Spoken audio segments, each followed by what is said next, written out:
En 2005, dans une publication du journal Nutrition et Cancer, Ronald Pardini de l'Université du Nevada et quelques collaborateurs présentent le cas d'un homme de 78 ans atteint d'un histiocytome fibreux, malin, avec de multiples lésions dans les deux poumons.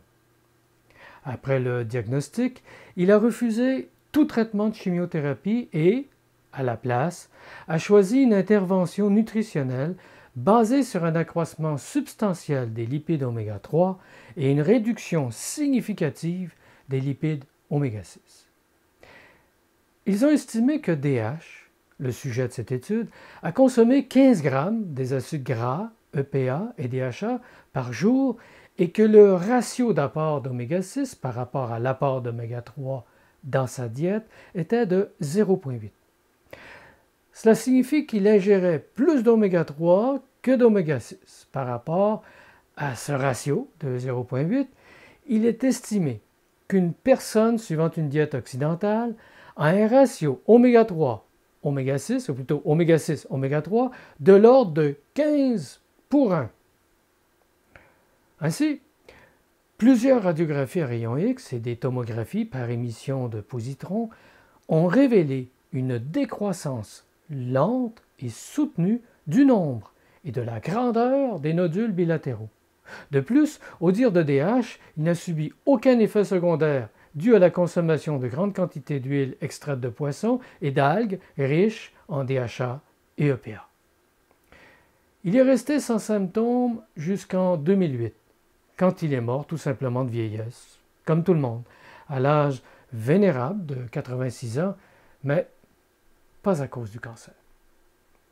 Le premier examen tomographique effectué en 2000 a révélé deux masses dans le lobe postérieur, la masse la plus large mesurant 5 par 3,6 cm et l'autre, plus petite, mesurant 3,8 par 3,4 cm.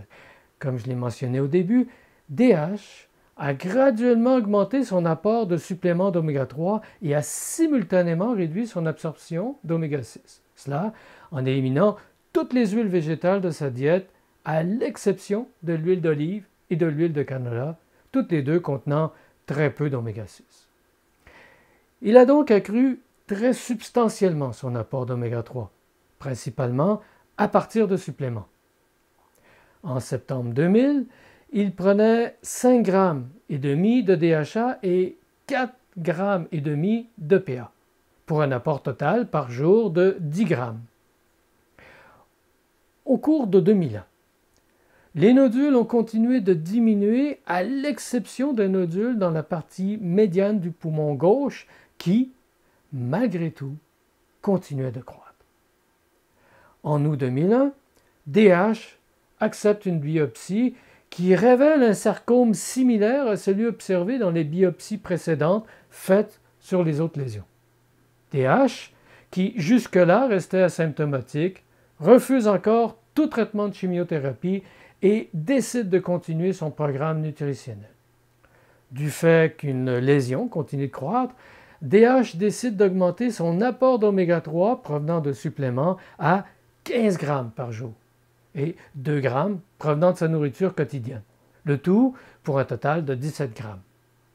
Il continue ce régime jusqu'à la date de parution du rapport en 2004. Quelques faits importants à noter.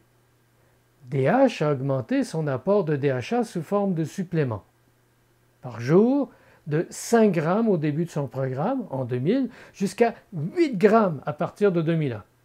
Il a aussi augmenté l'apport en EPA sous forme de suppléments par jour de 4 grammes et demi au début du programme en 2000 jusqu'à 7 grammes à partir de 2001.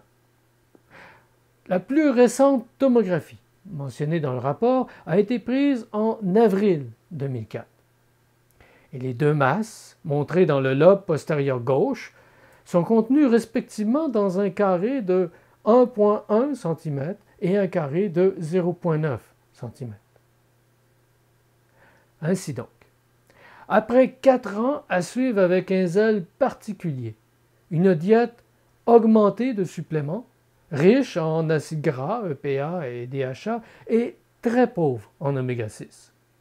DH sans aucune autre intervention classique comme la chimiothérapie, la radiothérapie ou la chirurgie, a été capable de réduire de manière très significative les tumeurs telles qu'illustrées dans l'image de gauche et prise en 2000 pour aboutir à celle prise en 2004 et illustrée dans l'image de droite.